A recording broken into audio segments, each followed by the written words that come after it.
올해 봄이 유난히 길다는 생각이 든다. 벚꽃이 지고 나면 여름이 오는 게 당연한 순서인데 올해는 어쩐지 그 중간 어딘가에 시간이 멈춰버린 것 같은 느낌이 든다. 창가에 앉아서 마당에 라일락이 피었다 지는 걸 바라보다가 나는 문득 내 인생도 이 계절과 비슷하다는 생각을 했다. 끝나야 할 것들이 끝나지 않고 시작해야 할 것들이 시작되지 않는 채로 그냥 머물러 있는 시간. 나는 올해로 68이 되었다. 이 나이에 이혼을 생각하고 있다는 말을 꺼내면 사람들은 대부분 놀란다. 아니, 정확히는 이해할 수 없다는 표정을 짓는다. 이제 와서 이 나이에 왜? 그 세 마디가 하나의 문장처럼 세트로 묶여서 날아온다. 아이들도 그랬다. 친구들도 그랬다. 아무도 왜 그런 생각을 하게 되었는지는 묻지 않았다. 그냥 이제 와서 왜 그러냐는 말만 되풀이했다. 이제 와서. 그 말이 참 묘하다. 마치 내가 수십 년을 어떻게 살았는지는 아무 상관없고 지금 이 순간 내가 원하는 것만 문제인 것처럼 들린다. 남편 영철이와 나는 42해를 함께 살았다. 42해. 말로는 쉽게 나오는 숫자인데 그 안에 얼마나 많은 날들이 들어있는지는 그 시간을 살아본 사람만이 안다. 결혼한 첫 해에 시어머니를 모시고 살았고 셋째가 태어나던 해에는 시아버지 병간호를 했고 아이들 셋을 키우는 동안 나는 직장도 없이 집 안에만 있었다. 밖에 나가서 일하고 싶다고 한 번 꺼냈다가 그 한마디가 얼마나 오래 집 안 분위기를 무겁게 했는지를 기억한다. 그때부터였던 것 같다. 내 말이 이 집에서 무게를 가지지 못한다는 걸 처음으로 느낀 게 영철이는 나쁜 남자가 아니다. 이것만은 분명히 말할 수 있다. 바람을 피우거나 손을 올리거나 한 적이 없다. 아이들한테도 크게 잘못한 것이 없다. 그냥 나한테 무심했다. 나를 존재하는 사람이 아니라 존재하는 기능으로 본 것 같달까? 밥을 차려주는 기능, 빨래를 해주는 기능, 아이들을 키워주는 기능. 그게 다 잘 돌아가는 동안에는 아무 문제가 없었다. 내가 허리가 아프다고 해도, 내가 친정어머니 기일을 잊지 않고 챙기고 싶다고 해도, 내가 가끔 어딘가 여행을 가고 싶다고 해도 그 말들은 언제나 흘러 지나갔다. 대답이 없는 게 아니라 들리지도 않는 것처럼. 나는 그걸 50년 가까이 참았다. 참는다는 표현도 사실 맞지 않는다. 처음에는 참은 게 아니라 그냥 몰랐다. 이게 원래 결혼이라는 건 줄 알았다. 다들 이렇게 사는 줄 알았다. 친정 어머니도 그렇게 사셨고 이웃집 언니도 그랬고 그게 아내라는 자리에 당연한 모양인 줄만 알았다. 그 착각이 깨진 건 예상치도 못한 순간이었다. 몇 년 전 막내딸 혜린이가 결혼을 했다. 혜린이 남편 되는 사람은 회사 동료였는데 처음 인사를 하러 왔을 때부터 뭔가 달랐다. 눈빛이 달랐다고 해야 할까? 혜린이를 바라보는 방식이 내가 평생 받아본 적 없는 어떤 것이었다. 그 사람은 혜린이가 무슨 말을 해도 끝까지 들었다. 혜린이가 피곤하다고 하면 먼저 집에 가자고 했다. 식사를 할 때 혜린이가 뭘 좋아하는지 먼저 물었다. 나는 그걸 보면서 이상하게 가슴이 아팠다. 부러워서가 아니었다. 아니, 정확히는 부러움이 아니라 더 깊은 무언가였다. 내가 수십 년 동안 당연하지 않은 것을 당연하다고 생각하며 살았다는 걸 그 자리에서 처음으로 알아버린 것이다. 딸의 결혼식장에서 신랑이 혜린이 손을 잡아주는 걸 보면서 나는 영철이 옆에 서 있었다. 영철이는 그 장면을 보면서 흐뭇한 표정을 짓고 있었다. 그 표정이 그날따라 이상하게 낯설었다. 집으로 돌아오는 차 안에서 나는 창밖만 바라봤다. 영철이는 피곤했는지 한마디도 하지 않았다. 나도 말이 없었다. 그런데 그 침묵이 그날따라 달랐다. 늘 있던 침묵인데 그날은 그 침묵 속에서 내가 얼마나 오랫동안 이 차 안에서 창밖만 바라보며 살아왔는지가 선명하게 느껴졌다. 그 뒤로 몇 달 동안 나는 혼자 생각을 많이 했다.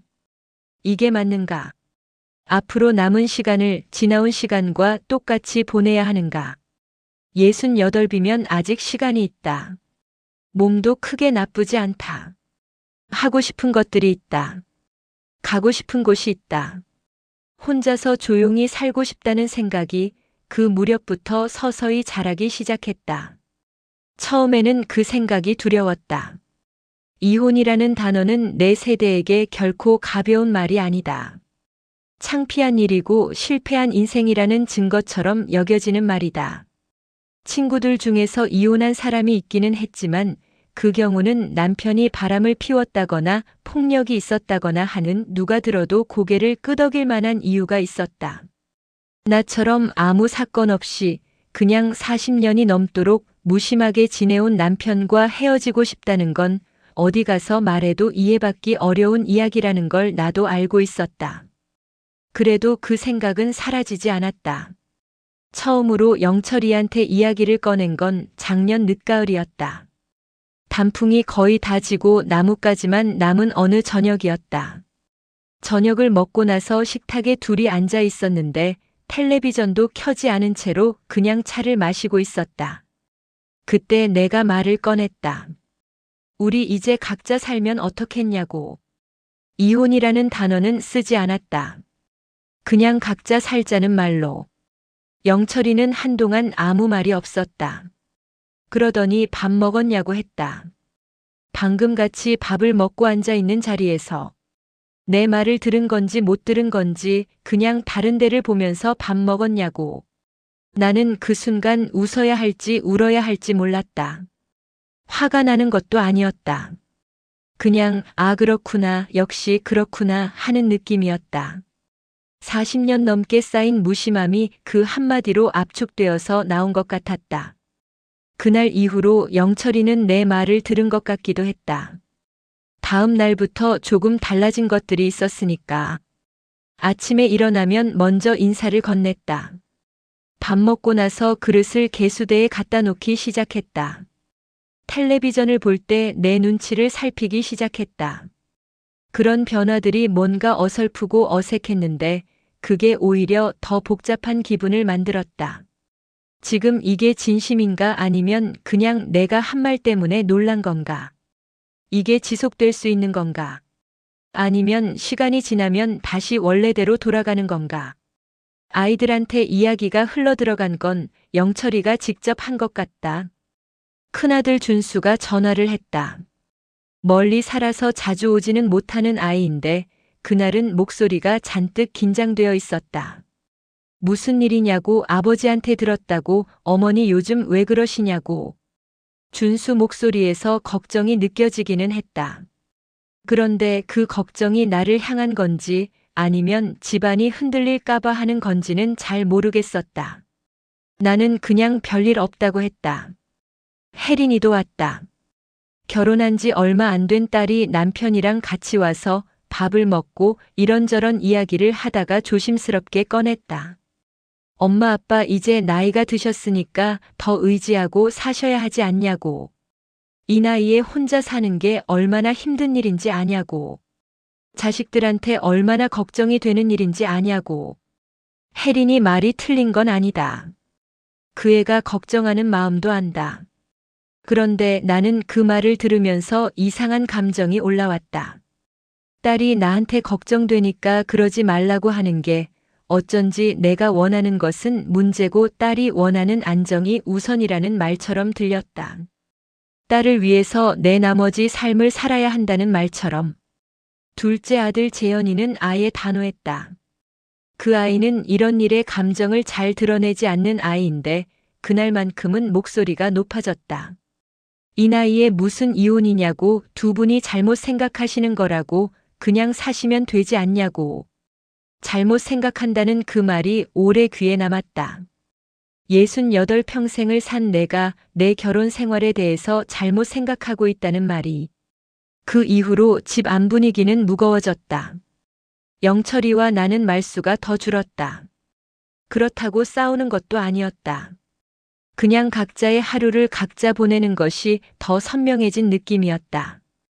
영철이는 아침 일찍 나가서 공원을 걷고 나는 그동안 집에서 차를 마신다. 점심은 각자 알아서 챙기고 저녁에는 같이 먹지만 텔레비전이 켜져 있어서 굳이 대화하지 않아도 된다. 이게 우리가 함께 사는 방식이었다. 이게 함께 사는 건가 라는 생각이 자주 든다. 같은 집에 있지만 각자의 섬에 있는 것처럼 영철이도 아마 비슷하게 느끼고 있을 것이다. 그런데 그게 그에게는 별로 문제가 아닌 것 같다. 50년 가까이 이렇게 살아왔으니까 나한테만 이게 문제인 것이다. 그게 더 외롭다. 같은 공간에 있는데 각자인 것도 외로운데 그 외로움이 나한테만 외로움인 것도 외롭다.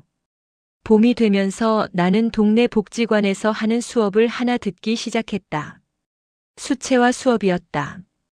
따로 그림을 배운 적은 없었는데 포스터를 보고 그냥 한번 가봤다. 처음에는 뭔가 어색하고 손이 잘 안 움직였는데 몇 번 다니다 보니 조금씩 재미가 붙었다. 함께 수업을 듣는 사람들은 대부분 나와 비슷한 나이대였다. 각자 사연이 있는 사람들이었다. 혼자 사는 사람도 있었고 남편과 사이가 좋지 않다는 사람도 있었고 아이들이 너무 바빠서 외롭다는 사람도 있었다. 그 자리에서 나는 처음으로 내 이야기를 조금 했다. 길게 하지는 않았다.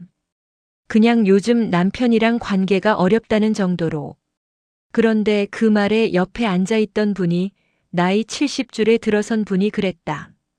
본인도 비슷한 생각을 오래 했었다고. 결국 하지 못했지만 그 생각을 했다는 것 자체가 자신한테는 큰 의미였다고. 내가 나를 포기하지 않았다는 증거였다고. 그 말이 오래 마음에 남았다. 내가 나를 포기하지 않은 것. 그것이 이 생각의 본질인지도 모른다는 생각이 들었다. 영철이한테 다시 이야기를 꺼낸 건 봄비가 내리던 어느 오후였다. 이번에는 좀 더 길게 이야기했다. 이혼을 원한다는 말도 했다. 하고 싶은 것들이 있고 가고 싶은 곳들이 있고 혼자 있고 싶다는 것도. 영철이는 이번에는 다른 데를 보지 않았다. 그냥 나를 봤다. 한참을 그렇게 나를 보다가 자기도 사실 이 집에서 늘 외로웠다고 했다. 나는 그 말을 듣고 복잡했다. 그 말이 반가운 것도 아니었고 슬픈 것도 아니었다. 그냥 그랬구나 하는 느낌이었다. 우리 둘 다 같은 집에서 외로웠는데 그 외로움을 서로한테 한 번도 말하지 않았다는 것이. 수십 년이 지나서야 비로소 그 말이 나왔다는 것이. 왜 진작 이 말을 하지 않았을까? 아니, 왜 나는 듣지 않았을까? 그 생각이 오래갔다. 지금 우리는 결정을 못하고 있다. 이혼을 할 것인지 지금 이 상태로 조금 더 살아볼 것인지. 아이들은 여전히 반대한다. 준수는 전화를 자주 하면서 달래는 식으로 이야기하고 재현이는 아예 그 이야기를 꺼내지 말자는 식이고 혜린이는 가끔 와서 밥을 해주면서 분위기를 부드럽게 만들려고 한다. 아이들이 애쓰고 있다는 건 안다. 그런데 그 애씀이 나를 위한 건지 아니면 자신들이 원하는 모습의 가족을 유지하기 위한 건지는 여전히 모르겠다. 나는 요즘 수채화 수업에서 꽃을 그리고 있다. 라일락을 그리고 있다. 마당에 라일락이 올봄에도 피었으니까. 작고 보랏빛인 꽃들이 모여서 덩어리를 이루는 모양이 그리기 생각보다 어렵다. 하나하나 따로 보면 단순한데 같이 모여 있으면 전혀 단순하지 않다. 그게 마치 사람 사이 같다는 생각을 했다.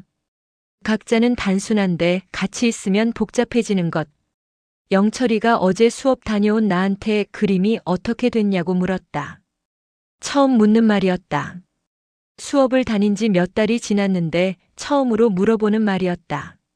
나는 잠깐 멈칫했다가 라일락 그리고 있다고 했다. 영철이가 잘 그려지냐고 했다. 나는 어렵다고 했다. 그리고 잠깐 침묵이 있었다가 영철이가 다 그리면 보여달라고 했다. 그 짧은 대화가 이상하게 마음에 걸렸다. 서럽기도 하고 뭔가 작은 것이 달라지고 있는 것 같기도 하고. 이게 진짜 달라지는 건지 아니면 내가 원하는 걸 보고 싶어서 보이는 건지는 아직 모르겠다. 나는 아직도 결정하지 못했다. 이혼을 해야 한다는 확신도 없고 그렇다고 이 상태로 계속 살아가겠다는 확신도 없다. 그 사이 어딘가에 내가 있다. 그게 답답하기도 하지만 이상하게 이 불확실함 속에서 나는 오히려 나를 더 선명하게 보게 되는 것 같다.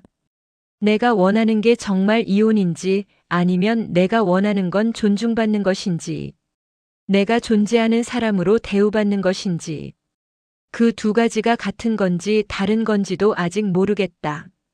복지관에서 라일락을 다 그리고 나면 다음엔 뭘 그릴지 생각하고 있다. 선생님이 자기가 가장 좋아하는 것을 그려보라고 했다. 나는 한참을 생각하다가 아직 모르겠다고 했다. 68살이 되도록 내가 가장 좋아하는 게 뭔지를 진지하게 생각해 본 적이 없었다는 걸 그때 알았다. 그걸 이제부터 알아가야 한다. 그게 이혼보다 먼저인지 이혼과 함께 가는 것인지 아니면 이혼 없이도 가능한 것인지는 아직 모른다. 그래도 그걸 찾기 시작했다는 것. 그 시작이 지금 내 나이 68에서 시작되었다는 것. 그것만큼은 잘한 것이라고 믿고 싶다. 봄비가 또 내리기 시작했다. 창밖에서 라일락이 빗속에 젖고 있다. 꺾이지는 않는다. 그냥 젖을 뿐이다. 나는 그 꽃을 바라보면서 오늘 저녁 밥은 내가 먹고 싶은 것을 해 먹어야겠다는 생각을 했다. 아주 작은 결정이지만 그게 오늘의 시작이다.